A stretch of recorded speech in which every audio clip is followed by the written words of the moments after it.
Remember the law, kingdom is ours. Dragon is raw, he coming for all.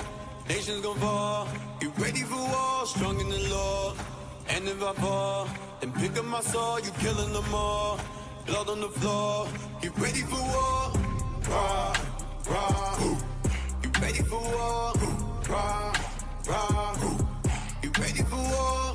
Rah, rah, get ready for war. Rah, rah, get ready for war. This is the day we prepared. The time is coming, you scared? Pass me the sword of the hand. I do me in blood everywhere. Father, teach me your ways. Before the Lord takes you away. Told me be bold like a lion. This is a war, somebody dying. Never give up, never give in. This is a fight, we're destined to win. Strike the enemy, aim for the head. Pay their eyes up, never again. Hit him again and again, again and again. I can't show no mercy. The people we gotta defend, give them 100%, gotta be worthy. I know that you're listening. You must remain humble and disciplined. You must keep the hunger and vigilance, and execute punishment, vengeance. I must apply when I'm older. Know that the time's getting colder. Pushing this weight on my shoulders.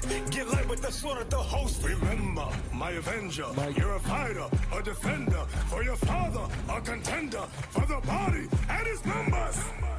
Lessons you teach, I meditate. Until we walk through heaven gates. I'm ready to fight, won't hesitate. For the Lord, my life, I'ma dedicate. Dedicate, then you will elevate. Remember your father in heaven, no surrogate. Sharpen your sword on the stone for in heaven. Remove all that leaven, get ready, don't hesitate. We in the battle, skedaddle or detonate. Remember your stock, get it poppin', then decimate. We are the sons of the prophets, no featherweight. Feel for this battle, revive what they desecrate. I'm ready for war, ready to bloody my sword. Ready to kick in the door, ready forever. The devil been bringing that sin that you did it, I'm ready to soar. I'm packing my Bible, got everything with me. I want her to give me, I heard you before. I gotta put in this work for my people. Then I eat cause I'm ready to roar. You ready to roar? Ain't for his head. Nah, it ain't dead if his blood isn't shed. Bet he gon' pay for the day when he begged him to raise and he erased off our faces instead. Woo! Fire from heaven, no threats. Eat him, gon' need him a rest. Sword through his crest, call her relieving my stress. We end in his name nonetheless. I am a son of a leader. I'm trying to perk me a Peter. I heard what you said, but these demons ain't ready. I don't need a mic, I need readers. Ready to battle whatever, whoever can get it. Let's link up what Bishop he needs. And pull up and beat up the block, cause you know that there's how many heathens can never defeat us. We are the leaders. Wait, hey, boy, you gon' have your day. Swinging and slinging that sword. Better remember that it cut both ways. Better fix your face, cause this race ain't cake. Yeah, be humble, don't step out your place. Your patience possessing your soul. Remember, no foe, cause the king on the way. The king on the way, and I can't wait. All of these heathens gon' vacate. We coming with vengeance, so Lord put up in we giving new meanings to May. They pull up and shut up whoever is tripping. Submitting my victim with scripture. They give them the business, no kidding, I'm ready. Ready ain't nothing, I'm petty. I'm slicing up better than Eddie. Remember the law, kingdom is ours. Dragon is raw, he coming for all. Nations gon' fall, get ready for war. Strong in the Lord, and if I fall, then pick up my sword, you killing them all. Blood on the floor, get ready for war. Rah, rah, get ready for war. Rah, rah, get ready for war. Rah, rah, get ready for war. Rah, rah, get ready for war. Prepare for war, gather round for the dedication. Prayers to the Lord, trumpet sound in the dedication. Heathen devour with their lies and abominations. Prepare for war, gather round for the dedication. Prepare for war, gather round for the dedication. Prayers to the Lord, trumpet sound in the dedication. Heathen devour with their lies and abominations. Prepare for war, gather round for the dedication.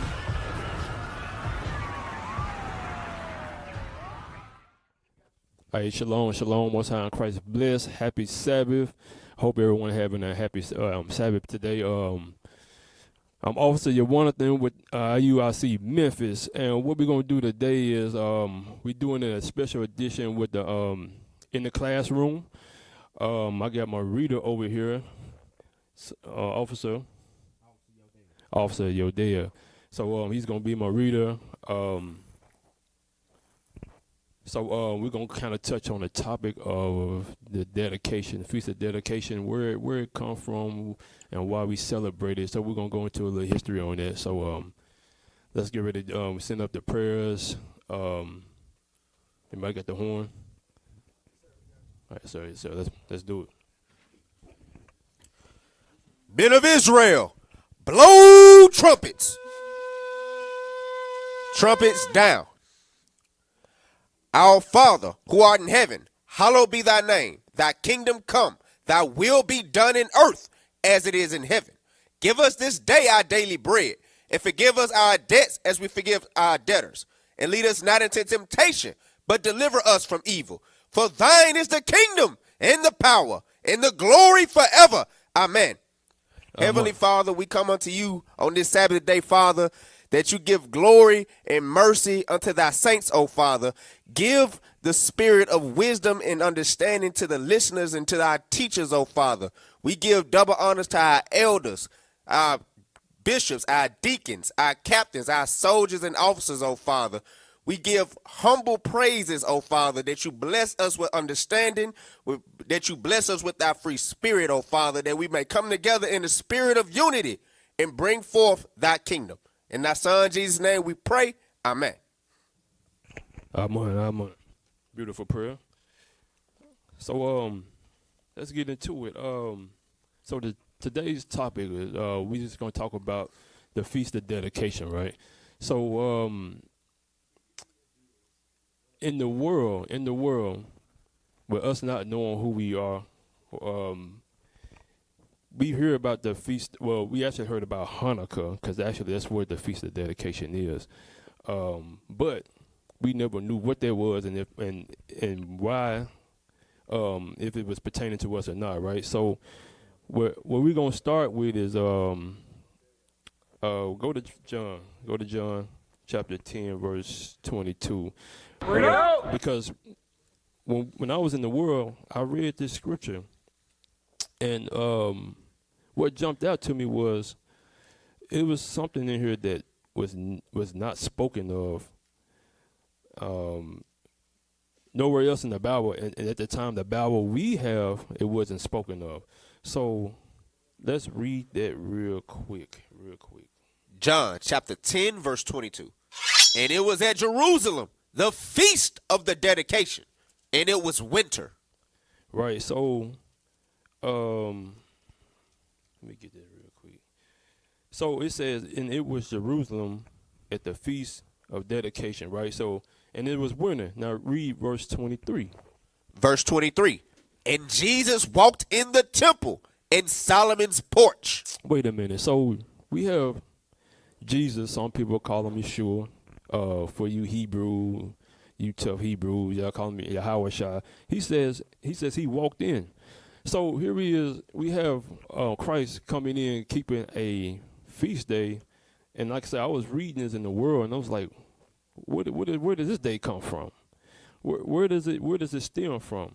So, according to the Bible, let's go to Romans 15:4. So, according to the scripts, we got to go back before, in the old days, old times, to figure out what some of the stuff we're reading, especially in the New Testament, what it is, what it's about, what it means, etc. Get that Romans 15:4. Romans chapter 15, verse 4. For whatsoever things were written aforetime were written for our learning. So everything that was written aforetime, I mean, in the scriptures, the Old Testament, even in the New Testament, but mainly because the New Testament wasn't even, when Christ and them walked the earth, the New Testament wasn't even written. It wasn't even publicized. So they had to been teaching from the later books, what we call the Old Testament, the first 5 books of Moses, and then you have also the prophets. Keep reading. Where we at? No, read that again. For whatsoever things were written aforetime were written for our learning, that we, through patience and comfort of the scriptures, might have hope. Right. So Why does it say that we have to through patience, that we might through patience and comfort of scriptures have hope?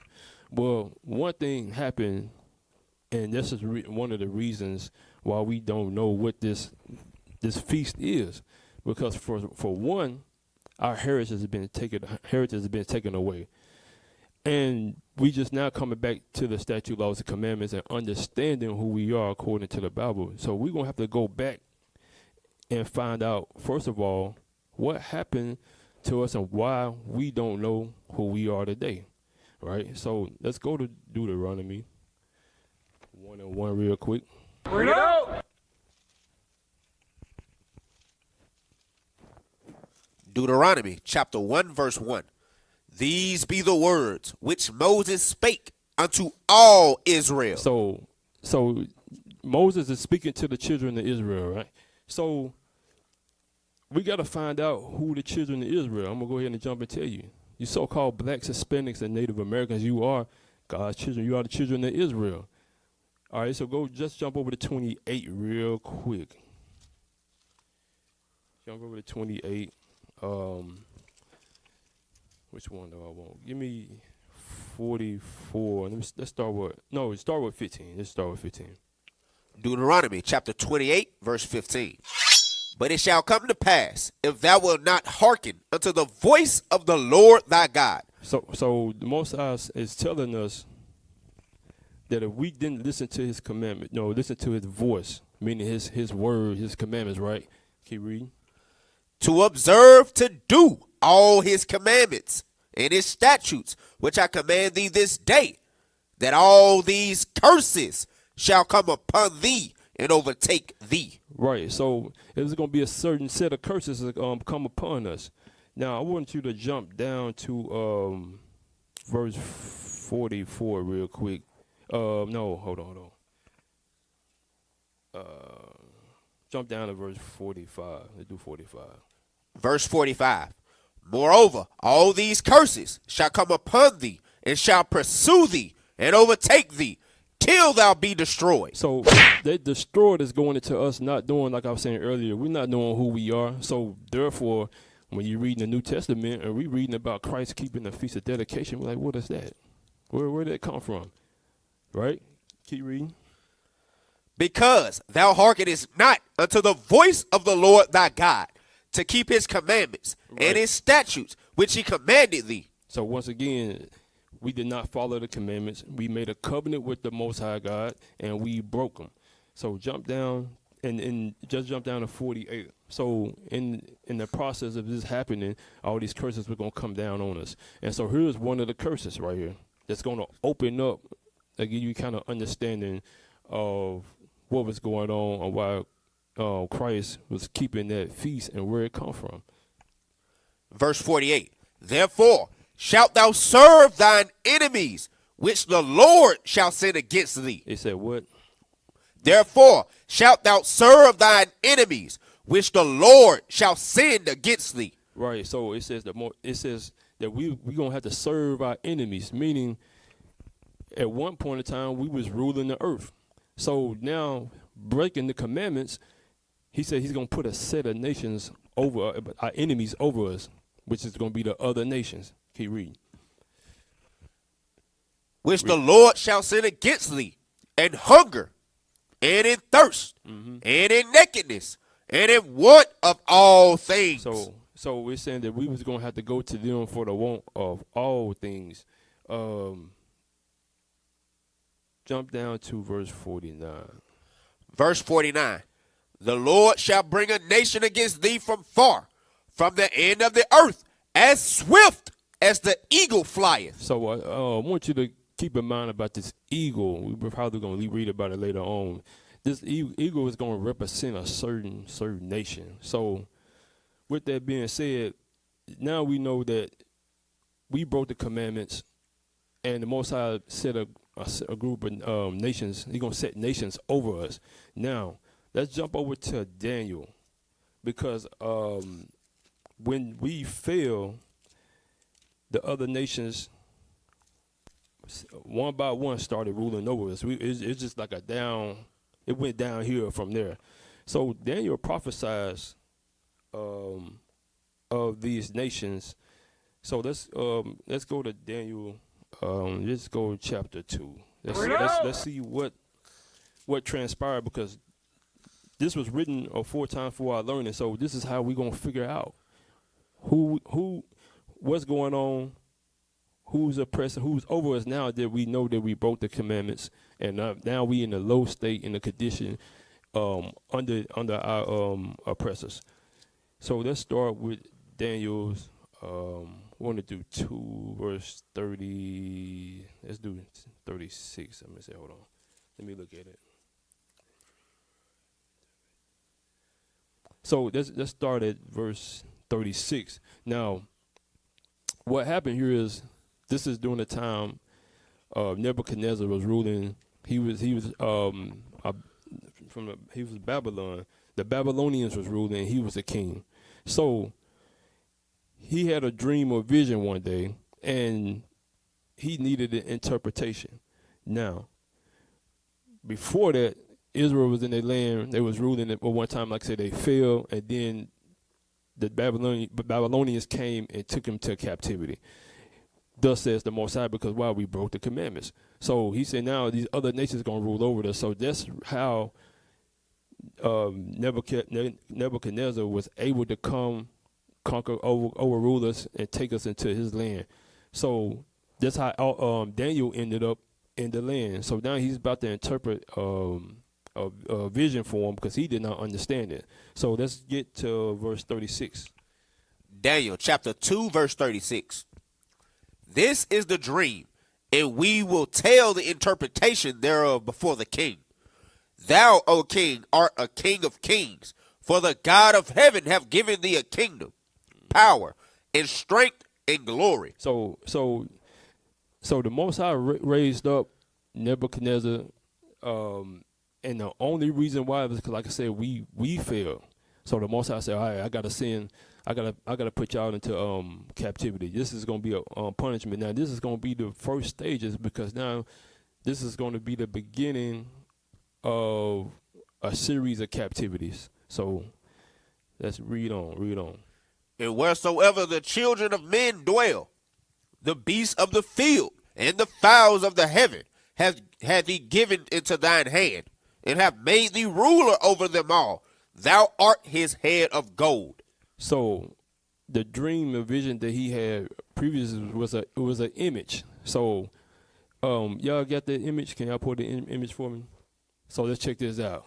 So this is the vision. Daniel is trying to break it down to him. So this is the Babylonian kingdom, and that's what 608 BC through 539 BC.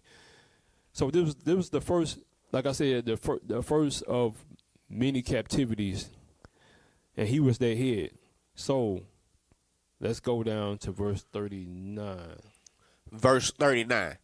And after thee shall arise another kingdom, inferior to thee. Right. So he says now after he falls, another nation of people was going to come, and they was going to subdue him, and they was going to take over and reign. We're going to find out who that is in a few minutes, once we jump over. Matter of fact, I'll just let you know. It was the Persians and me, but we're going to read it in a few minutes. All right, keep reading. And another third kingdom of brass, which shall bear rule over all the earth. So look, this third kingdom, this is the kingdom that we're going to be mainly focusing on, because when you read about this feast, it came up during this captivity. But we're going to keep reading. So, verse 40.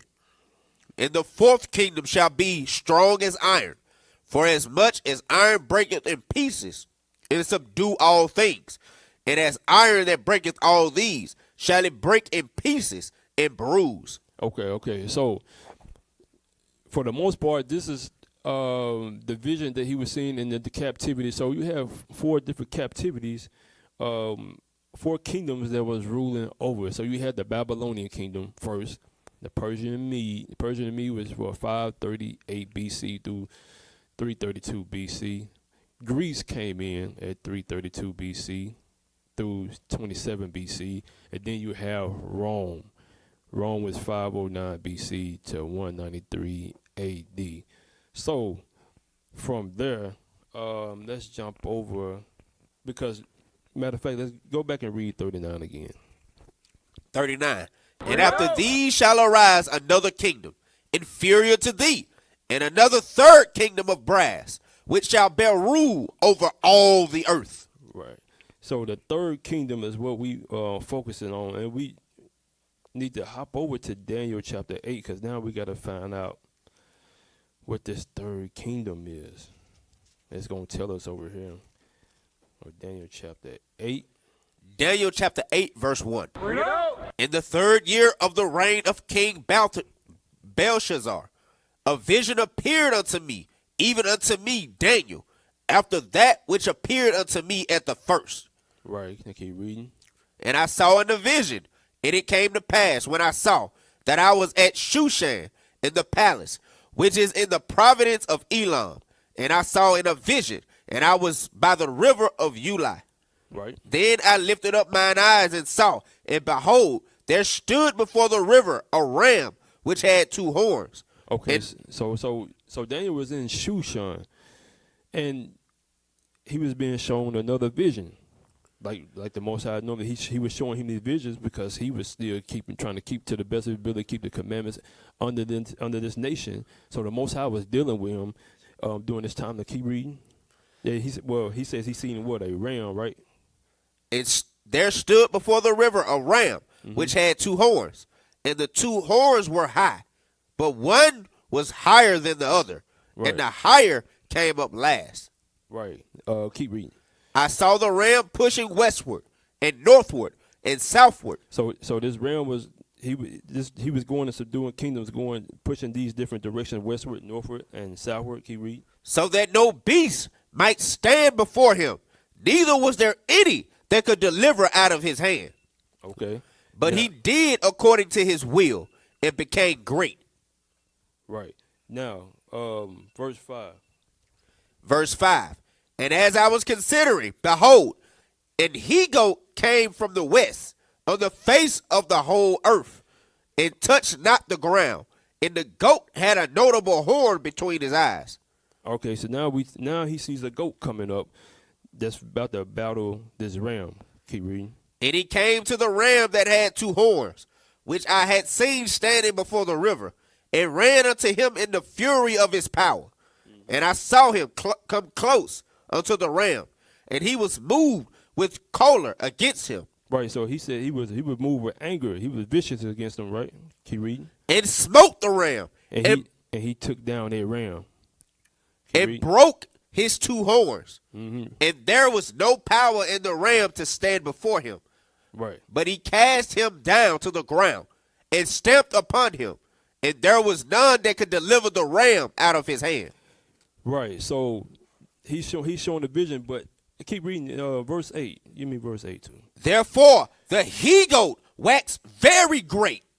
And when he was strong, the great horn was broken. And for it came up four notable ones toward the four winds of heaven. Okay.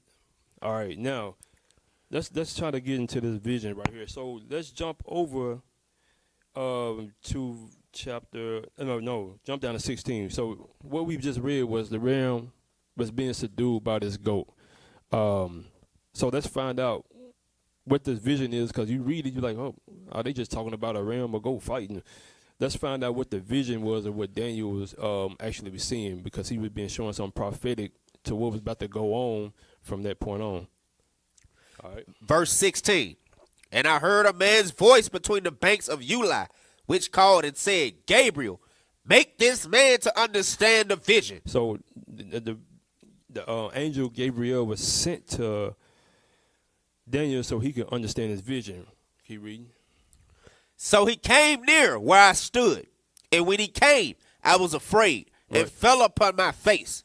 Mm-hmm. But he said unto me, understand, O son of man, for at the time of the end shall be the vision. Now, as he was speaking with me, I was in a deep sleep, on my face toward the ground. But he touched me and set me upright. And he said, Behold, I will make thee now what shall be in the last end of the indignation. So he was showing. So the Most High said, the angel was about to show Daniel what was finna happen moving forward. So he's been showing these visions, so where he'd be able to write it down, and for us to come back and read it. That's why we have to go back, like I said in Romans 15:4, and go back and read. And this is what's going to get our comfort. But let's keep reading. Let's see what this is going to break down, what this ram and what this goat is. For at the time appointed, the end shall be. The ram which thou sawest, having 2 horns, are the kings of Media and Persia. All right. So the ram that he seen was the Medes and Persia. So on this chart, that's what we looking at right now. The Medes and the Persians. So they was the second nation or kingdom that was ruling, which is the breast and the arms. All right. So read that again. Verse 20. The ram which thou sawest, having 2 horns, are the kings of Media and Persia. And the rough goat is the king of Grecia. Right. So when it says a rough goat, so now he's talking about the goat, and they said the king of Grecia. So now you're looking back at the chart and say, okay, here's Greece. They are the belly and the thighs. So this is going to set the stage of what happened during this time to show you where this feast came from. All right. Verse 22. And the great horn that is between his eyes is the first king. Right. So the first king he's bringing up of this kingdom is now being talked about, and it's finna we finna end up going into another book called the Maccabees, a book that was taken out. The Protestants took it out during the 1800s, somewhere at I want to say at the end of the 1800s. They took these books. I took 14 books out, and the first and second Maccabees were they were in those 14. Those 14 going to expound, or there's records on what was going on through this time, because even when we was in the world and we only had the regular King James Version Bible, they didn't have the 1611. We didn't know nothing about these verses or these chapters or these books. So when you read, sometimes we knew it was something missing. I knew it was something missing because even the New Testament jumps to Rome, right? And it never showed Daniel's vision about the Greeks coming in. So we about to get ready to hop over there and see in more detail of what was going on. So read that one more time. Read 22 one more time. Verse 22. Now that being broken, whereas 4 stood up for it, for kingdom shall stand up out of the nation, but not in his power. Right. So let's hop over to Maccabees, first Maccabees 1, so we can start getting an understanding of what this vision was being shown to Daniel. Bring it out. Real quick. First Maccabees chapter 1 verse 1. And it happened after that Alexander, son of Philip, the Macedonian, who came out of the land of Shittim, and smitten Darius, king of the Persians and Medes. Okay, hold on. So it says, and it happened after the Alexander, son of Philip, the Macedonian, who came out. So he had smitten Darius. Now Darius was the king of the Persians and Medes at that time, and he had reigned in his stead. Keep reading. Had smitten Darius, king of the Persians and Medes, that he reigned in his stead, the first over Greece. Right, so this was the first. So when you go back and look at the chart, and it shows Greece, that goat, it's showing what we just read, that Alexander is the first. He was the first over Greece. So this is the introduction of Greece coming in as a power. All right, verse 2. And made many wars, and won many strongholds, and slew the kings of the earth. Right, so that's that goat that was moving and he was subduing, and he took down a lot of nations, the nations that were around him. To where, keep reading, verse 3. And went through to the ends of the earth, and took spoils of many nations. So he went through and robbed the nations, and also making them pay tribute. Keep reading. Insomuch that the earth was quiet before him. And the earth was quiet for him. Why? Because they were terrified of him. The Most High set him up, according to Daniel. When he showed the vision, he was showing them coming in. And what he did was he subdued all those nations, and to the point where nobody wanted to mess with him. Didn't nobody want to run up on him. Keep reading. Whereupon he was exalted, and his heart was lifted up. Right, so he got puffed up. Keep reading. And he gathered a mighty strong host, and ruled over countries and nations, and kings who became tributaries unto him. Right, so that's what I was saying earlier. So when he spoiled and robbed, and he took everything from these nations, and also made them pay tribute. So at this time, this is Alexander. They call him the Great, but we call him the Freak, because he was a wicked man. You're about to see that, really. Keep reading.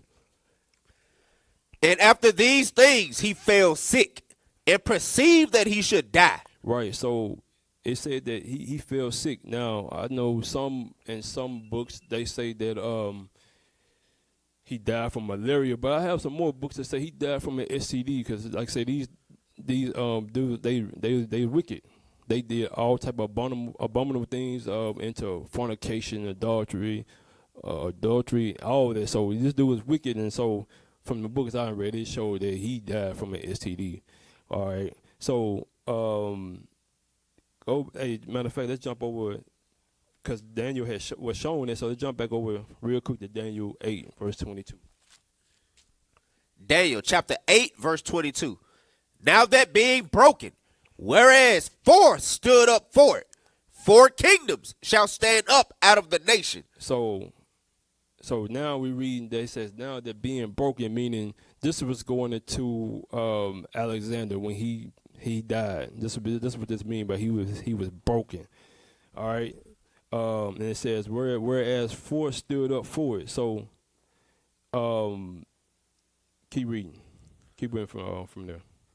But not in his power. Right. So they didn't have the power that he had previously when he passed away, because basically what happens is he gave his kingdom to like his generals. He had generals, and they had split them up into 4s. Now, let's hop back over, because we're gonna read that in the Maccabees, in the books that they took out the Bible. Let's go to verse 6. First Maccabees chapter 1, verse 6. Wherefore he called his servants, such as were honorable, and had been brought up with him from his youth, and parted his kingdom among them. So this is, and Daniel, this is the people that he left his kingdom to, that didn't stand right in his power that he had. So he had 4. Can somebody bring that other chart up real quick? When Alexander died, he left no certain successor to his kingdom, but allegedly claimed it should go to the strongest. This resulted in the conflict between his top generals, known as the Wars of Diadochi, successors, which would divide Alexander's vast territory between 5 of them: Cassander, Ptolemy the First, Sauter, Lysimachus, Antigonus, and Seleucus. Right. So on here it says he divided it 5, but Antigonus he didn't rule for long. I think one of the others had took over his kingdom, so it was just 4 most of the time. So you had the 4 that was ruling was Cassander, Ptolemy. Actually, it's Ptolemy. That's not, the P is silent. It's Ptolemy, Lysimachus, and then Seleucus. So those are the 4 that stood up in the steed and the ruling during that time. So, did I have some more on that? Keep reading. Let me see. Hold on. Of the four, Seleucus was arguably the most successful in that he accomplished what Alexander had set out to do. Okay, so most people, when you read, you hear about the other ones, but most people, the one that's most notable is Seleucus, and that's what you read in Daniel. That's what you read in Daniel 8. Matter of fact, let's jump back over. Verse 7. So Alexander reigned 12 years and then died. So he only had 12 years to reign, and then he died, and then like I said, he gave off his kingdom to his 4 generals. All right, keep reading. And his servants bare rule, every one in his place. And after his death, they all put crown upon themselves. So did their sons after them many years. So hold on. So it said they servants bear rule, right? And after his death, they all put crowns upon their heads. So basically, what happened is the kingdom split into pretty much 4 kingdoms. This is what this is going into. So you had, like I said, Lysimeus, Ptolemy, Seleucid, and Cassander. Those were the 4 generals. All right. Now it said that previously that they really didn't have no power. They was really broken and split up. So let's go. And what's that last part? It says so did their sons. So did the verse 9. And after his death, they all put crowns upon themselves. So did their sons after them many years. And evils were multiplied in the earth. So there was all type of things going on, all type of wickedness going on, because they was just these were the lawless people today. And actually today we call them Edomites, or the so-called white man. So they was above wicked. They was just doing all type of evils on the earth. All right, now we're finna get into this next one we're finna get into what we just read in this paragraph when it says when Alexander died, one of his successors came up and was ruling over the earth, the most notable one. Let's read that. Verse 10. And there came out of them a wicked root, Antiochus, surnamed Epiphanes, son of Antiochus the king, who had been an hostage at Rome, and he reigned in the 137th year of the kingdom of the Greeks. So this is Antiochus was from the Seleucid dynasty. That's the reason why I had this article up. He came out of Seleucid. He was the one that was coming out of the split out of Seleucid, and it's probably one of the main notable ones. As a matter of fact, let me go. Let's jump over to Daniel so we can. Let's jump back to Daniel real quick. Bring it out. Daniel chapter 8, verse 22. Now that being broken, whereas 4 stood up for it, 4 kingdoms shall stand up out of the nation, but not in his power. Right. So those, like I said, those 4 generals, there was that Alexander had pointed his kingdom to. Here they are right now. Verse 23. And in the latter time of their kingdom, when the transgressors are come to the full, a king of fierce countenance and understanding, dark sentences shall stand up. Right. So now we're going into Antiochus. That's what it's talking about. Let's keep reading. Let's see what he's going to do. And his power shall be mighty, but not by his own power. And he shall destroy wonderfully, and shall prosper and practice, and shall destroy the mighty and the holy people. So during this time, he's ruling under his predecessor Seleucid. So when one of the generals. So this is going to go into the acts and deeds that he was doing, and it's going to set the stage for what we read in John, where it says that Jesus went up and kept the feast of dedication. All right, let's hop back over to the Maccabees, verse 10. Read that again. First Maccabees chapter 1 verse 10. And there came out of them a wicked root, Antiochus, surnamed Epiphanes, son of Antiochus the king. Hey, hold on. Can we look up Epiphanies real quick? Is that possible? Yeah, pull that up for me. Let's see what the Epiphanies mean.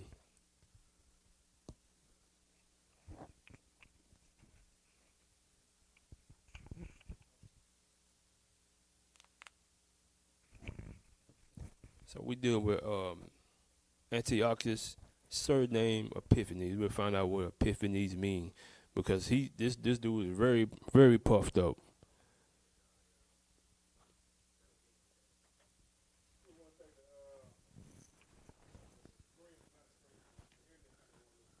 All right. Technical difficulties. It's good. It's good.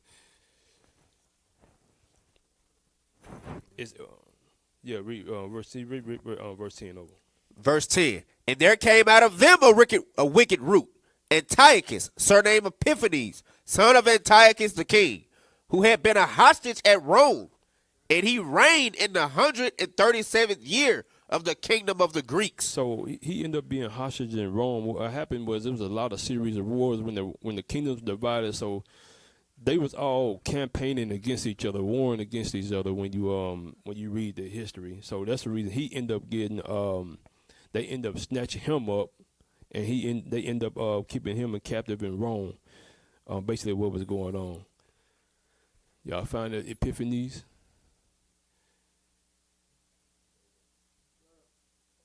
Can we read that? I'll read that. It says Epiphanies, God manifest, or the glorious, illustrious is an ancient Greek epiphany born by several Hellenistic rulers. Give me a better one. It just means God made manifest. There was another one, so one better. But anyway, Epiphanies means God manifest. Just how arrogant this dude was.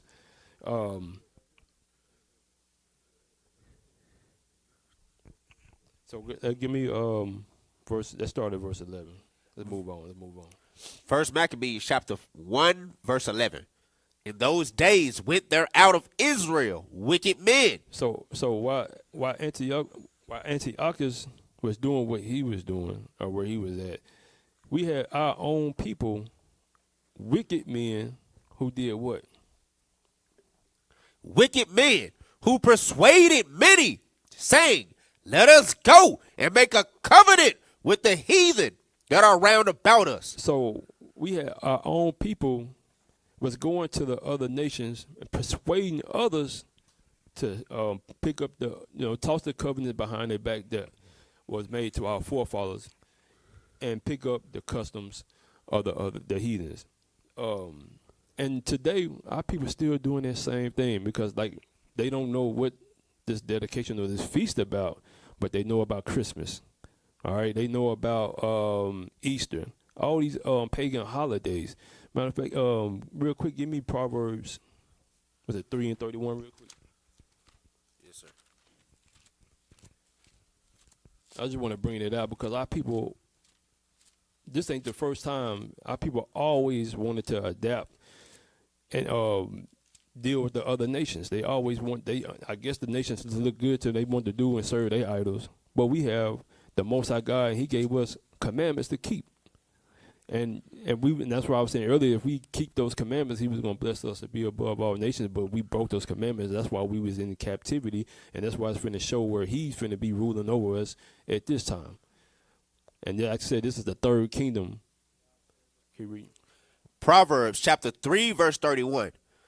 Envy thou not the oppressor, and choose none of his ways. So it goes. That's a proverb that's going today. The Most High telling us, envy not our oppressors, choose none of his ways. We shouldn't want to be like them. We have our own heritage and the customs. That's where we got the laws, statutes, and commandments. We got the covenants, right?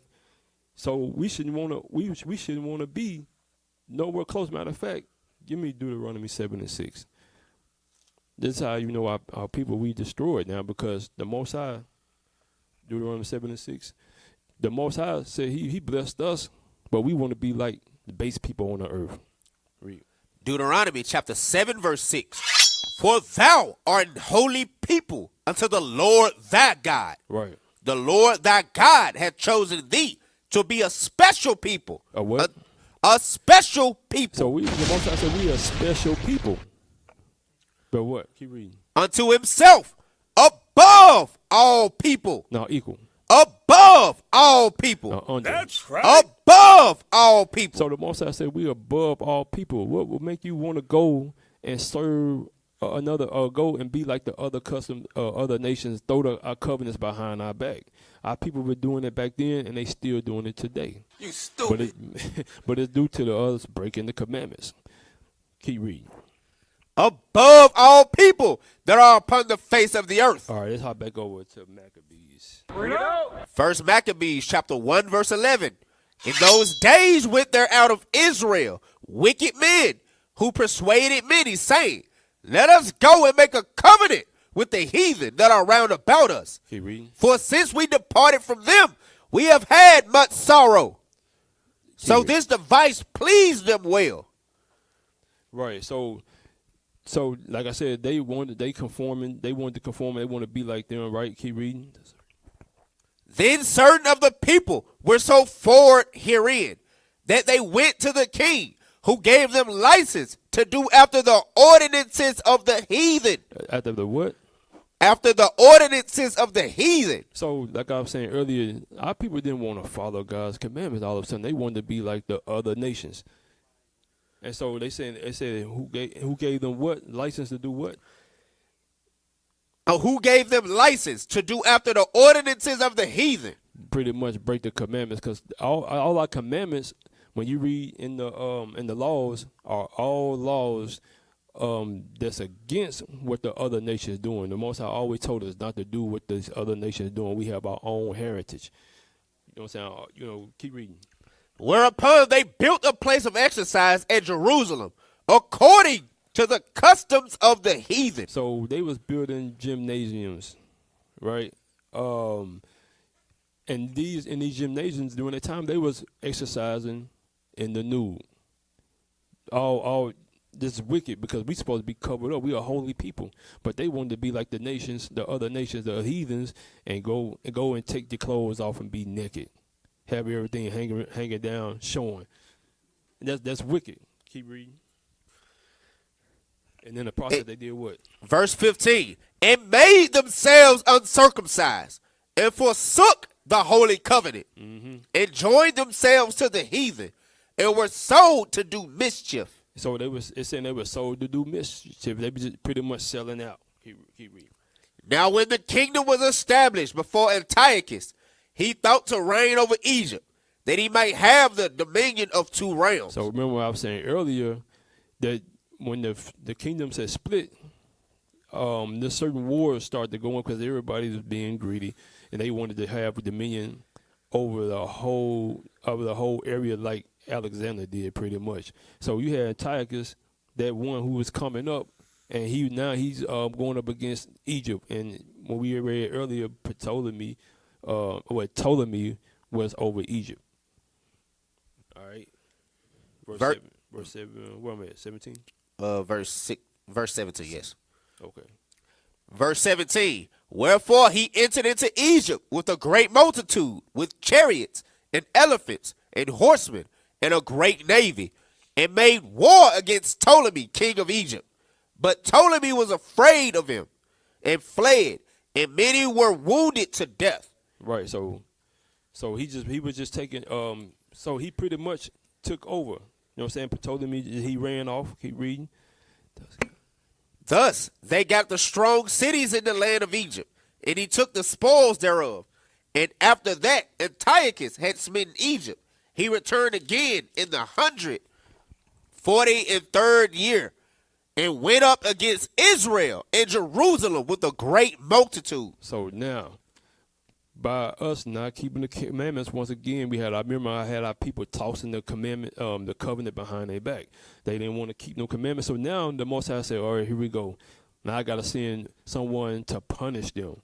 I got to send a whooping upon them. So that's basically what's going on now. So Antiochus and took over Egypt. Now he's coming back up. So he's been making his rounds. Keep reading. Verse 21. And he entered proudly into the sanctuary and took away the golden altar and the candlestick of light and all the vessels thereof. So he came in and he just pretty much, because we had gold, we had everything in the temple. So he took all, pretty much taking the gold. Keep reading. And the table of the shewbread, and the pouring vessels, and the vials, and the censers of gold, and the veil, and the crowns, and the golden ornaments that were before the temple, all which he pulled off. Right. So jump on down. So he just ransacking and taking everything in the kingdom. Verse 25. Read that. Verse 25. Therefore, there was great mourning in Israel. So our people started mourning because now we have an outsider coming in. And he's intruding and taking everything that the Most High gave us and set up, due to our wicked people want to adapt and join with the heathens. In every place where they were.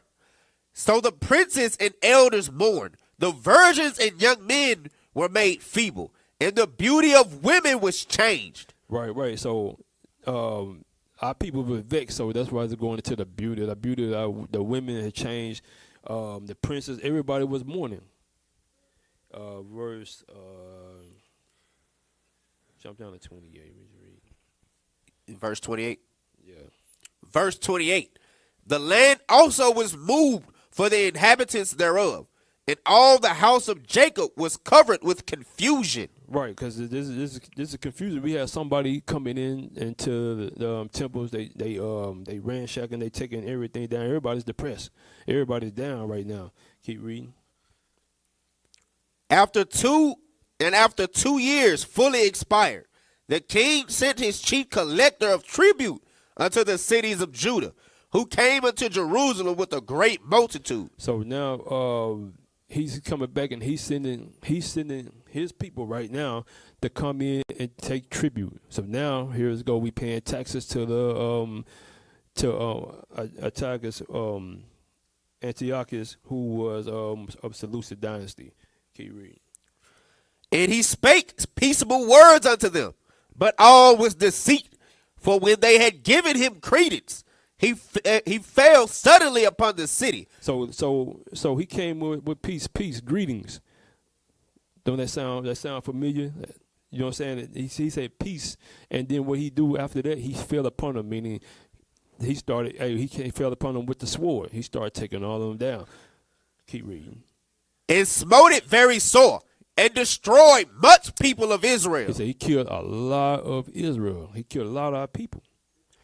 And when he had taken the spoils of the city, he set it on fire and pulled down the houses and the walls thereof on every side. So he started destroying, tearing down our houses, started destroying, setting everything to fire. Read.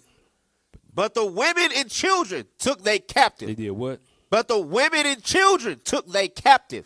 Right. And possessed the cattle. So that's just going back into the curses, where the Most High said he was going to put another nation of people above us. That we have to go to our enemies for the one on all things. All right. Verse 33. Verse 33. Then builded they the city of David with a great strong wall and with mighty towers, and made it a stronghold for them. And they put therein a sinful nation, wicked men, and fortified themselves therein. Mm-hmm. They stored it also with armor and victuals. And when they had gathered together the spoils of Jerusalem, they laid them up there. So they became a sore snare. So it was just looking terrible. And in Jerusalem, it was just looking desolate. Keep reading. For it was a place to lie in wait against the sanctuary, and an evil adversary to Israel. Thus they shed innocent blood. Right. So they just set up, and as our people come by, they just killed them. They shed innocent blood. Some people didn't have nothing to do with anything. They were just killing them. Just like they do today. They come down, they shoot us down in the street. They was doing the same thing then. Keep reading. For it was a place to lie in wait against the sanctuary, and an evil adversary to Israel. Thus they shed innocent blood on every side of the sanctuary and defiled it, insomuch that the inhabitants of Jerusalem fled because of them, whereupon the city was made an habitation of strangers and became strange to those that were born in her. So now we've been invaded, and the strangers of other nations start moving in. And guess what? Israel started moving out. That's what they was doing. Now, verse 39. And her own children left her. Her sanctuary was laid waste like a wilderness. Her feasts were turned into mourning. Her word? Her what? Her feasts were turned into mourning. Because according to the commandments, we got certain feasts. When you read Leviticus 23, they wasn't celebrating in joy, because the year is still going on. They wasn't celebrating it. It wasn't a good time at that time, so they couldn't enjoy the Passover. They couldn't enjoy Pentecost. Keep reading. Her Sabbaths into reproach. So she couldn't keep. They couldn't even keep the Sabbaths in peace. Also, they was in reproach. Keep reading. Her honor into contempt. Right. As had been her glory, so was her dishonor increased, and her excellency was turned into mourning.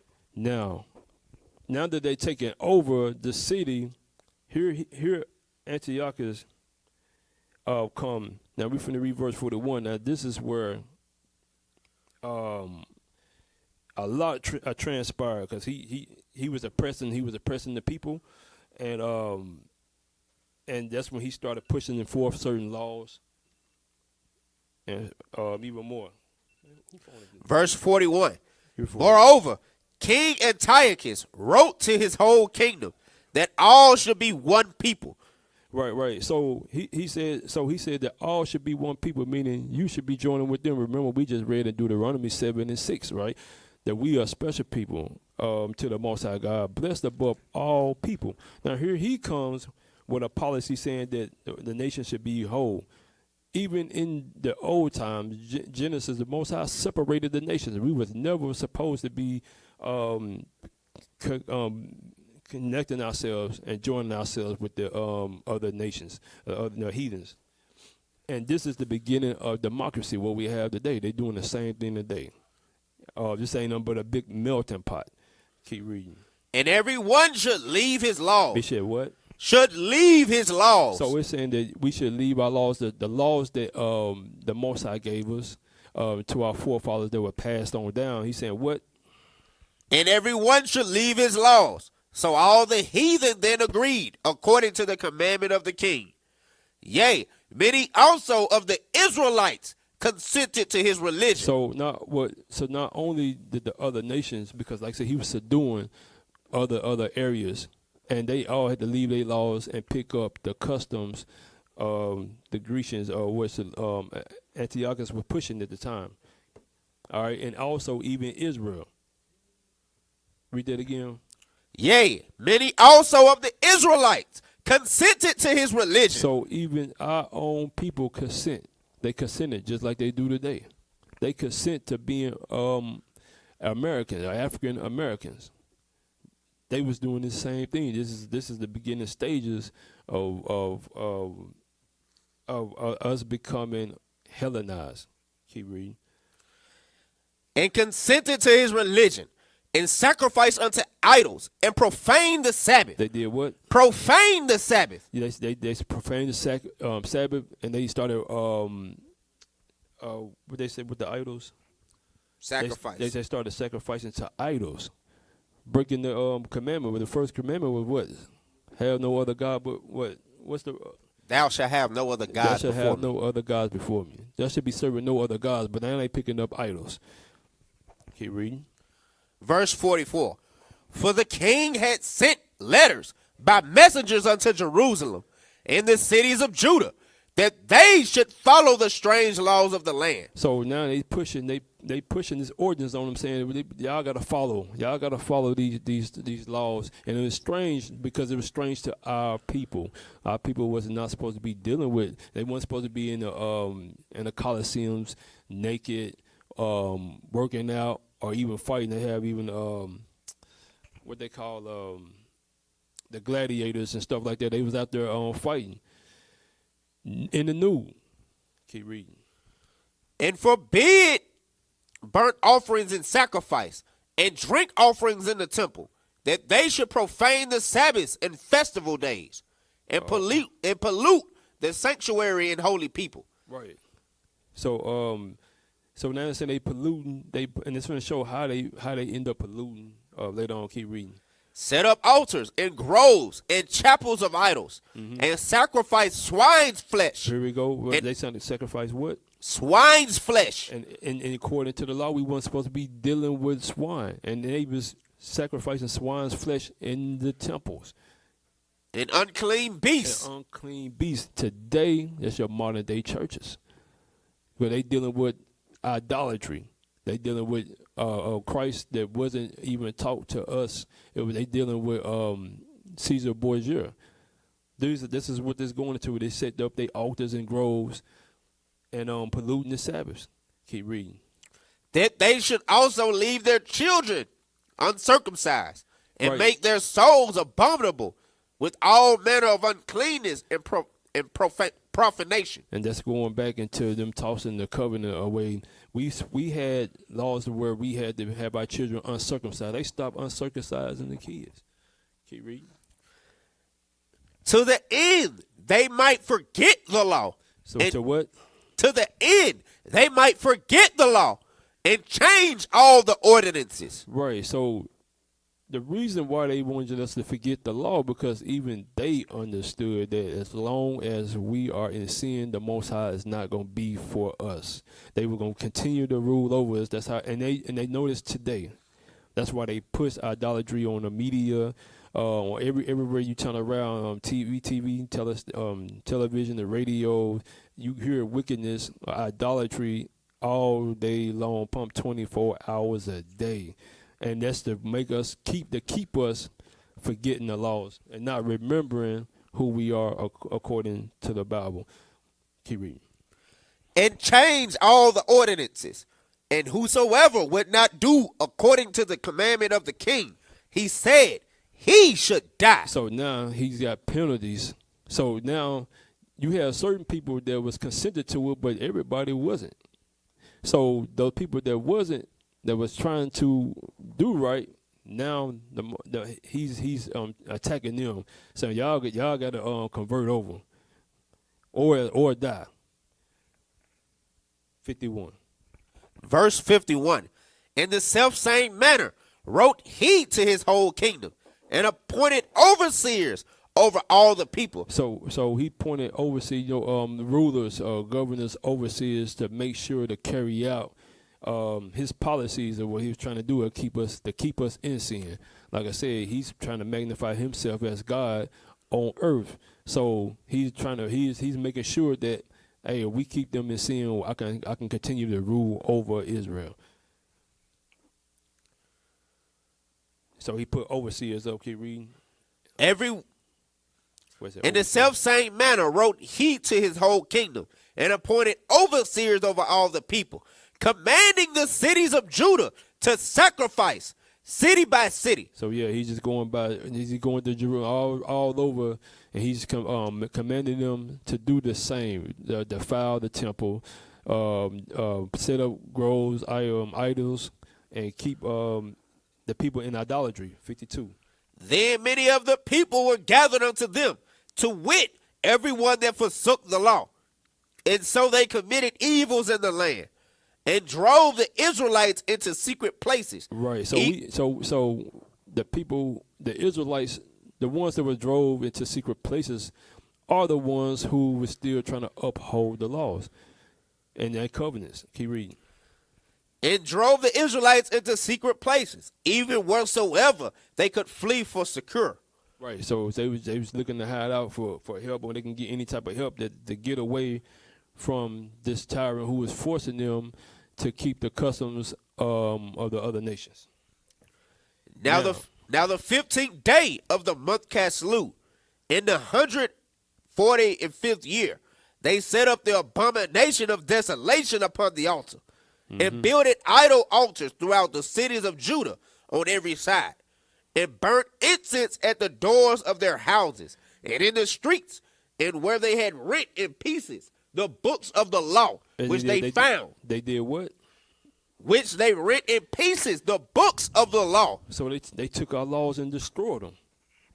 All right. It said it took the books and the law and which they found and they burnt them. Keep reading. And they burnt them with fire. And they burnt them with fire. Keep reading. And wheresoever was found with any of the books of the testament, or if any consented to the law, the king's commandment was that they should put them to death. Right. So if you found any type of writings that we had that our forefathers had passed down to us, they was making sure that you get put to death. They didn't want us going back into the commandments and the covenants of the Most High God, which was given to us for a heritage.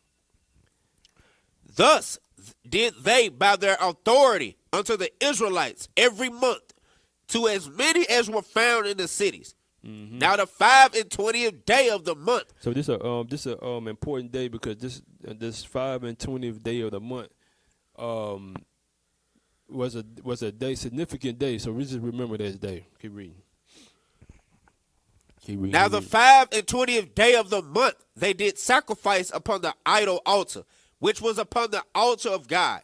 So this the altar of God that we had set up there where we was sacrificing the lambs and doing the sin sacrifices and all the sacrifices we was doing, and it was clean meat, you know what I'm saying? But now he's coming in and now they having the word, they putting defiled animals, unclean animals defiled in the temple. At which time, according to the commandment, they put to death certain women. They had caused their children to be circumcised. Right, so we still had certain of our people. Some of us still trying to keep the commandments circumcised, and they found out about them, and guess what? They killed them. And they hanged the infants about their necks, and rifled their houses, and slew them that had circumcised them. Howbeit, many in Israel were fully resolved, and confirmed themselves not to eat any unclean thing. So some of our people it was still a few of us that was like, nah, we ain't with that. We ain't with that. Our forefathers gave us. We made a covenant with the Most High. We gonna stick with it. So we did have some people coming and still keeping the commandments. Keep reading. Wherefore they chose rather to die. So they chose death. They weren't afraid to die. They chose death instead of going against this Most High God, like these other wicked Israelites was doing, like these wicked Israelites doing today. That they might not be defiled with meats, and that they might not profane the holy covenant. So then they died. Yes, right. So go keep reading. And there was very great wrath upon Israel. All right, so let's jump down to chapter 2, because now what we finna get into now is we had a certain family that they didn't like what was going on, so they took it upon themselves to put something in order to combat what was going on. Let's start at chapter 2. Read. First Maccabees chapter 2 verse 1. In those days arose Mattathias, the son of John, the son of Simeon, a priest of the sons of Joarib, from Jerusalem, and dwelt in Modin. And he had 5 sons: Jonathan, called Caddis, Simon, called Dasi, Judas, who was called Maccabees, Eleazar, called Avaran, and Jonathan, whose surname was Apis. So we had Mattathias, and he had 5 sons. So he had a small team with him. So let's jump down and see what comes out of this. And when he saw the blasphemies that were committed in Judah and Jerusalem, he said, Woe is me! Wherefore was I born to see this misery of my people, and of the holy city, and to dwell there, when it was delivered into the hand of the enemy, and the sanctuary into the hand of strangers. Her temple is become as a man without glory. Right, because there was no glory. Like I said, they was setting up. They knocked down an altar. They was sacrificing swine's flesh just to foul. There was no glory in it. Read. Her glorious vessels are carried away into captivity. Because he took all the gold. He took the candlesticks we read earlier. Her infants are slain in the streets. her young men with the sword of the enemy. For What? for us not keeping the commandments, that's what happens. The Most High said, "What He's gonna have the other nations come and subdue us and pursue us." He read. What nation hath not had a part in her kingdom, and gotten of her spoils? All her ornaments are taken away. Of a free woman she has become a bond slave. And behold, our sanctuary, even our beauty and our glory, is laid waste. Right. So they acknowledging that the temple is laid waste. Now jump down to verse 17. Verse 17. Then answered the king's officers and said to Mattathias on this wise, Thou art a ruler and an honorable and great man in this city, and strengthened with sons and brethren. So you said this. He noticed that he had some pretty much what we call clout, notability in Israel. He was an honorable man. So the king sent his men to Mattathias, hoping that since he had that clout, that he maybe be able to persuade some of the others who still trying to hold on to the statute, laws, and commandments. Can you read? Now therefore come thou first, and fulfill the king's commandment, like as all the heathen have done, yea, and the men of Judah also, and such as remain at Jerusalem, so shalt thou in thy house be in the number of the king's friends, and thou and thy children. So he offering what? Friendship. He's coming in peace. He's saying, read that again. So shalt thou in thy house be in the number of the king's friends. Right. So he's standing his hand out, saying, well, look, you could be the friends. We put you up, esteem you above everyone else. And it's crazy because the Most High said we was already a nation of people, a special nation of people blessed above all people upon the face of the earth. So he didn't even have to offer this to Mattathias. Already knew who he was, so he already figured they was gonna try to extend their hand, but he wasn't with it. We're gonna read and see. And thou and thy children shall be honored with silver and gold and many rewards. So he tried to offer up money. And that's what these same way they do the pastors today in the churches. They have they give them tax breaks, give them all this money as long as they teaching everything but the statute, laws, and commandments to the people and telling them who they are. They was doing that same thing. Keep reading. Then Mattathias answered and spake with a loud voice, Though all the nations that are under the king's dominion obey him and fall away, every one of them the religion of their fathers, and give consent to his commandments, yet will I and my sons and my brethren walk in the covenant of our fathers. Right. God forbid that we should forsake the law and the ordinances. Right. So he was saying, God forbid, he wasn't with it. So he says, God forbid that we should forsake the laws, because he had the understanding that if we break those commandments, the Most High wouldn't be dealing with us no more. Keep reading. We will not hearken to the king's words to go from our religion, either on the right hand or the left. Right. So he said they won't divert from the laws. They're going to continue to keep the statute, laws, and commandments. Keep reading. Now when he had left speaking these words, there came one of the Jews in the sight of all to sacrifice on the altar which was at Modin. So here you have a wicked Negro said he want to be the first. He going to raise his hands up to sacrifice in the sight of everybody else on the altar of Modin. Keep reading. According to the king's commandment, which thing when Mattathias saw, he was inflamed with zeal, and his reins trembled. Neither could he forbear to show his anger, according to judgment.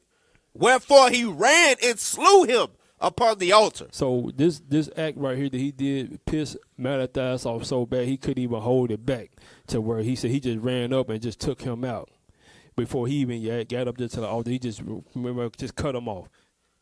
You read? Also the king's commissioner, who compelled men to sacrifice, he killed at that time, and the altar he pulled down. So he pretty much he's taking back over. He said he's seeing everything they doing, how they defiling everything. They sacrificing swine's flesh.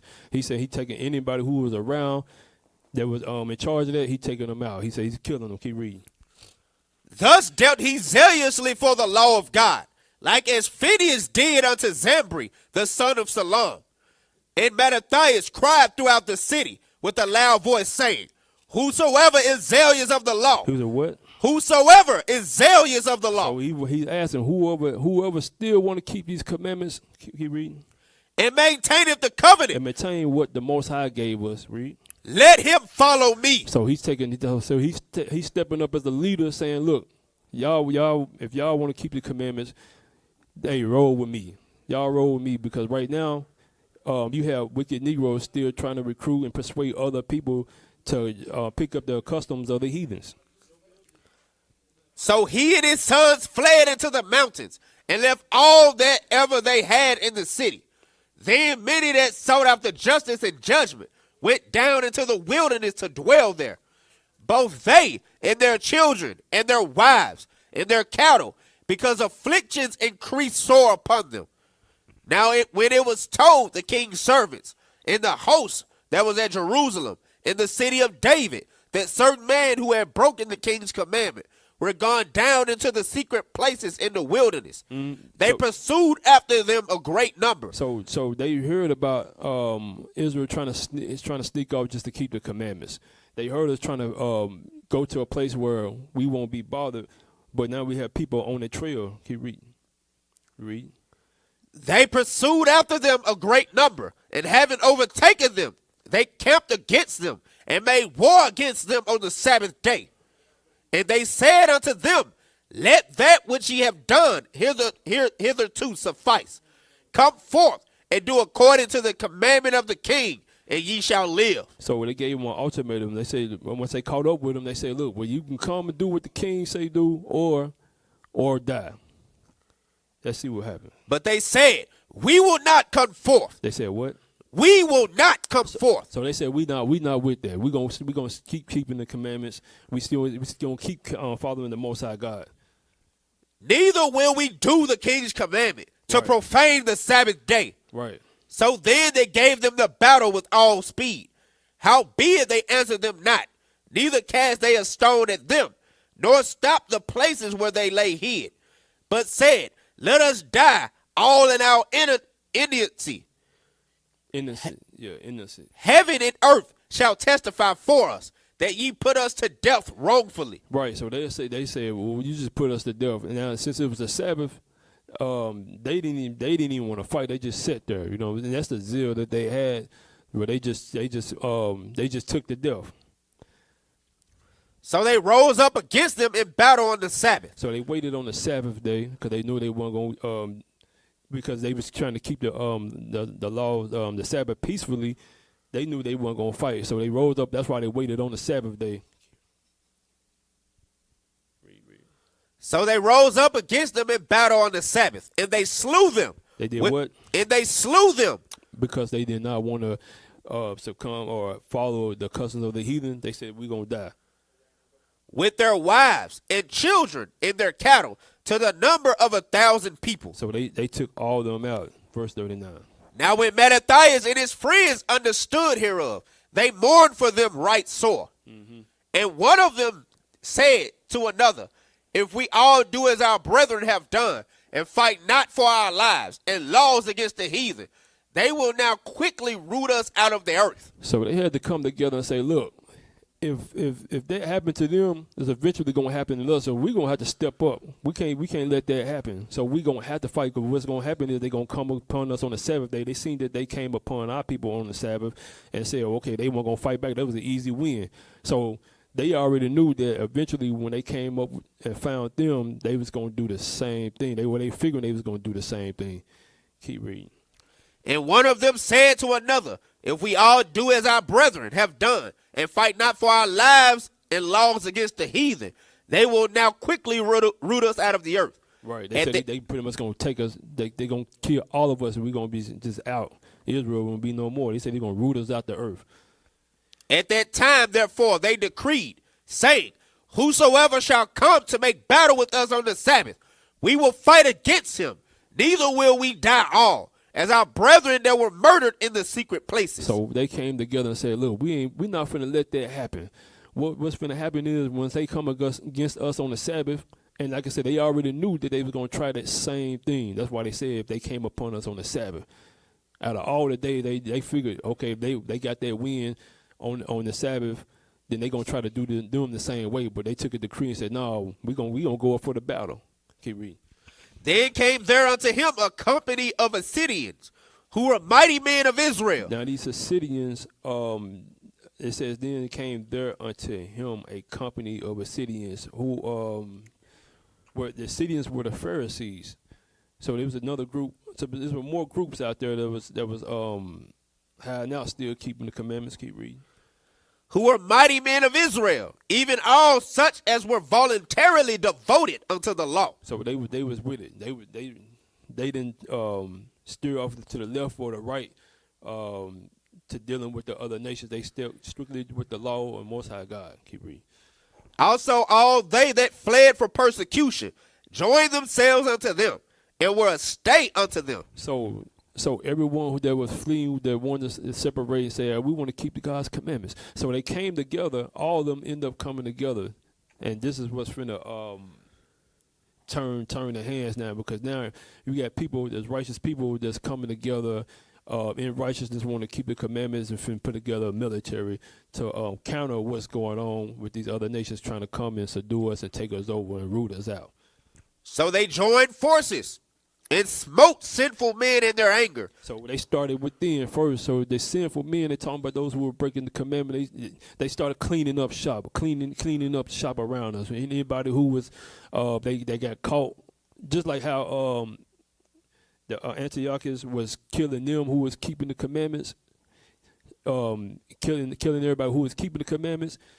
Mattathias and them, they was getting ready to start taking down everybody who was keeping the custom of the heathens. Keep reading.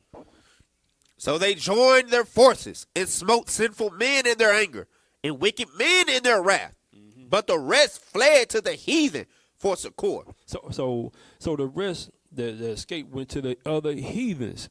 They went to the heathens for what? Help. That's let you know these folks were wicked. They're wicked as hell. Keep reading. Then Mattathias and his friends went round about and pulled down the altars. So the altars that they set up, that they were sacrificing the swine's flesh and everything. Mattathias zealously they went through and turned this stuff upside down. Keep reading. Then Mattathias and his friends went round about and pulled down the altars, and what children soever they found within the coast of Israel uncircumcised, those they circumcised valiantly. So they took them and said, look, y'all gonna keep the commandment. We gonna circumcise y'all because that was the covenant that the Most High God gave them. He said, you gonna keep them. They were enforcing the law. These are real enforcers of the law. They pursued also after the proud men, and the work prospered in their hand. So they recovered the law out of the hand of the Gentiles and out of the hand of kings. So hold on. So they did what? Where we at? Verse 48.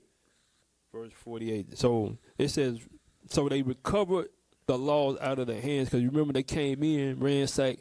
They took a lot of the stuff. They even burnt the law. They came and took the candlesticks, the gold from the altars. So they was going back to retrieve all that. Keep reading. Verse 48. So they recovered the law out of the hand of the Gentiles and out of the hand of kings. Neither suffered they the sinner to triumph. Now when the time drew near that Mattathias should die, he said unto his sons, now hath pride and rebuke gotten strength, and the time of destruction and the wrath of indignation. So Mattathias is getting up in age now. He's getting a little older. So he's about to instruct his sons. He's about to have a talk. He haven't talked with his sons. I'll keep reading. Now therefore, my sons, be ye zealous for the law. So he's telling them to be sick. So keep doing what y'all doing. Keep doing what I taught y'all to do, and let's follow these commandments. He says, I've showed y'all here. I showed y'all the way I taught y'all. Keep it up. Never forget it. Don't lose it. Keep reading. And give your lives for the covenant of your fathers. So he said, give your lives. That means go to the death. You know, don't do what the others did and say forsake the law because someone told them we was gonna kill you or not. So you go to the death with it. Go all the way. Keep reading. Be a martyr. Call to remembrance the acts of our fathers did in their time. It said what? Call to remembrance what acts our fathers did in their time. And that's why I read Romans, what's that, 15 and 4. That's why I read that earlier because we had to go back to the former age and read from what our fathers did. And that's how we're going to get this comfort. Keep reading. So shall ye receive great honor and an everlasting name. Was not Abraham found faithful in temptation? Okay, hold up. Drop down to verse 64. Verse 64. Wherefore, ye my sons, be valiant and show yourselves men. He said, now, I want y'all to be valiant and show yourselves men. So according to the Bible, let's see how a man's supposed to be. Give me that 1 Kings 2:2. Real quick. 1 Kings chapter 2, verse 2. I go the way of all the earth. Be thou strong, therefore, and show thyself a man, and keep the charge of the Lord thy God. I said, keep what? The charge of the Lord thy God. So that's how you become a man. Jump back over. So this is what Malachi was teaching his sons. You keep the law. That's how you stay. That's how you be a man. Stay valiant and keep God's laws. 1 Maccabees chapter 2, verse 64. Wherefore, ye my sons, be valiant and show yourselves men in the behalf of the law, for by it shall ye obtain glory. And behold, I know that your brother Simon is a man of counsel. Give ear unto him always. So he's setting up.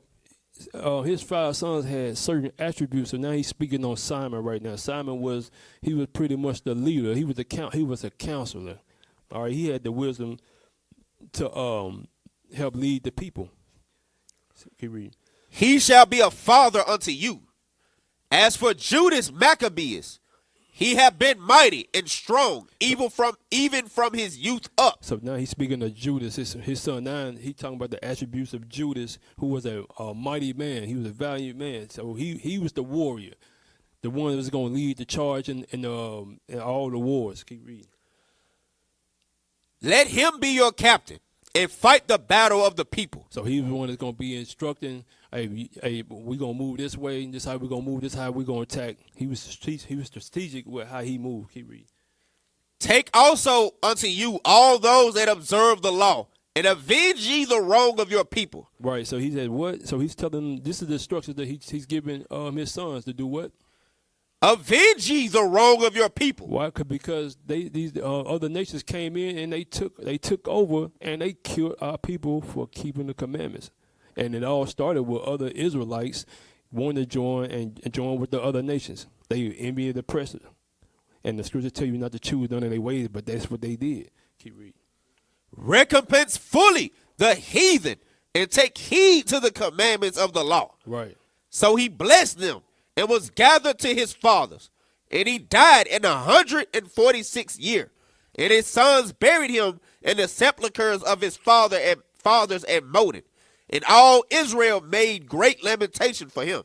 So pretty much now he's passed away. He's given instructions to his sons on how to move and keep the charge of keeping the law. He's showing them how to be men.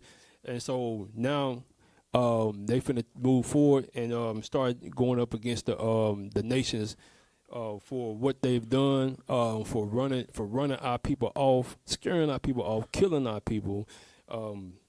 Jump down to verse 3, chapter 3, verse 1. 1 Maccabees chapter 3, verse 1. Then his son Judas, called Maccabeus, rose up in his stead, and all his brethren helped him, and so did all they that held with his father, and they fought with cheerfulness the battle of Israel. Right, so they went up against the nations, and they fought, and it says they were cheerful with it, and they keep reading what they say. So he got his people great honor. Right, so Judas led Judas Maccabees, he led them because he's that warrior. He was that general that was going to lead them in battle, like his father had told them to do. Keep reading. So he got his people great honor, and put on a breastplate as a giant, and girt his warlike harness about him. And he made battles, protecting the host with his sword. Right. So he was protecting the people. Keep reading. In his acts he was like a lion, and like a lion's whelp, roaring for his prey. So this is going to the attributes of how furious he was. Keep reading, verse 5. For he pursued the wicked. He did what? Pursued the wicked. So he went after the wicked. And sought them out, and burnt up those that vexed his people. Right. So this is what he was doing. Is he was going back and killing everybody who vexed his people, the other nations. There was Antiochus who sending his people in to vex the people. No, jump over to 43. First Maccabees chapter 3, verse 43. They said one to another, let us restore the decayed estate of our people. So this was their mission now. Now that they going out and Judas Maccabee fighting the wicked and trying to take back over, as instructed by his father. He says what? Now he's setting up to restore what? The decayed estate of our people, and let us fight for our people and the sanctuary. Right. Jump down to verse 48. Verse 48. And laid open the book of the law. Because they recovered the books of the law when we read earlier. Read. Wherein the heathen had sought to paint the likeness of their images. Because they took our records and like they do today, whitewash everything, and they put the image of themselves in there. Right? Keep reading. They brought also the priest's garments and the first fruits and the tithes and the Nazarites they stirred up, who had accomplished their days. Then cried they with a loud voice toward heaven, saying, what shall we do with these? And whither shall we carry them away? For thy sanctuary is trodden down and profane, and thy priests are in heaviness and brought low. Right. And lo, the heathen are assembled together against us to destroy us. Right. So now they said no, because now they taking down and killing everyone who's following those customs or following the heathens. Now the heathens they setting up. So they finna go to battle. Keep reading. Now go down to 55. Verse 55. And after this, Judas ordained captains over the people, even captains over thousands, and over hundreds, and over 50s, and over 10s. But as for such as were building houses, or had betrothed wives, or were planting vineyards, or were fearful, those he commanded that they should return, every man to his own house. So he's saying if you were scared, he said y'all stay at home. He took all the valiant men with him because he knew what task he had to come up with. He knew what he had to do so far as taking down the kingdom. He couldn't have no shaky people around him. On that 36. First Maccabees chapter 4, verse 36. Then said Judas and his brethren, behold, our enemies are discomfited. Let us go up to cleanse and dedicate the sanctuary. So this was the main objective right here. So we was gonna go up because the people, the other nations came and defiled. So they saying, well, look, let's go up and sanctify, to dedicate the sanctuary, to cleanse it. Keep reading.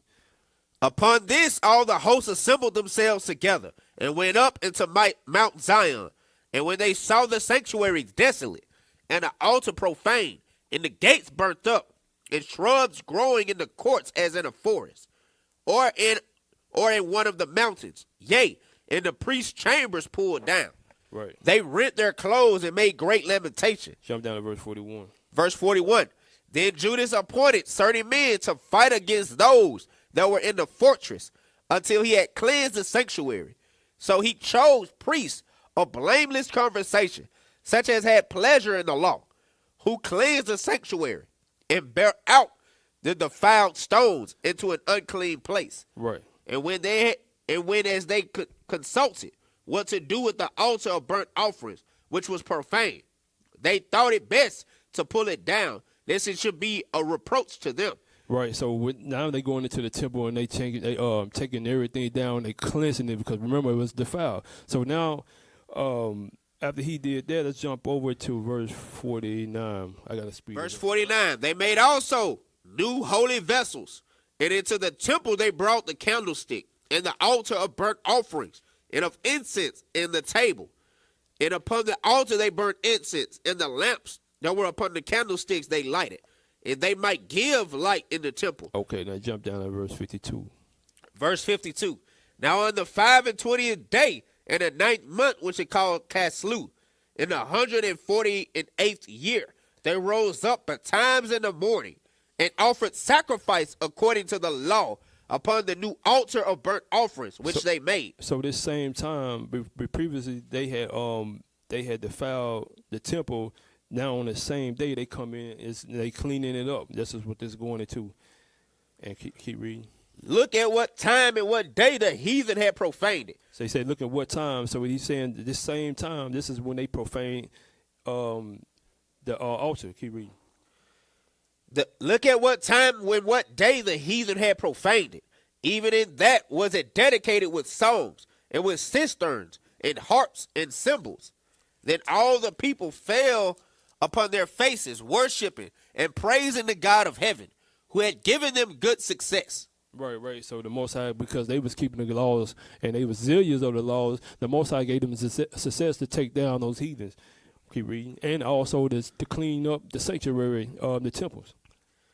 And so they kept the dedication of the altar 8 days. They kept the what? The dedication of the altar 8 days. The dedication. So now we can see, okay, now it's going into what we read earlier in John chapter 10, where Christ said he was going up to the Feast of Dedication. We about to go and look and see what happened, what transpired, and how that came about. Verse 56. Read that. And so they kept the dedication of the altar 8 days, and offered burnt offerings with gladness, and sacrificed the sacrifice of deliverance and praise. Right. They decked also the forefront of the temple with crowns of gold, and with shields, and the gates and the chambers they renewed. So they put all the gold back up that we had at first. Keep reading. And they renewed and hanged doors upon them. Thus was there very great gladness among the people, for that the reproach of the heathen was put away. Right. So because of Mattathias and his sons, and he teaching his sons, they went out and to subdue those nations that was vexing them. So keep reading. Moreover, Judas and his brethren, with the whole congregation of Israel, ordained that the days of the dedication of the altar should be kept in their season from year to year. So this is what they ordained, because they cleaned it up during this time. So they said we're going to have a remembrance of this thing. Keep reading. Year to year, by the space of 8 days, from the 25th day of the month Caslu, with mirth and gladness. At that time, also, they builded upon Mount Zion with high walls and strong towers round about, lest the Gentiles should come and tread it down, right, as they had done before. So going back to verse 59, it says, moreover, Judas and his brethren and the whole congregation of Israel ordained that the days of the dedication of the altar should be kept. So he was saying, look, we want y'all coming back and remember this, because what they did was valiant.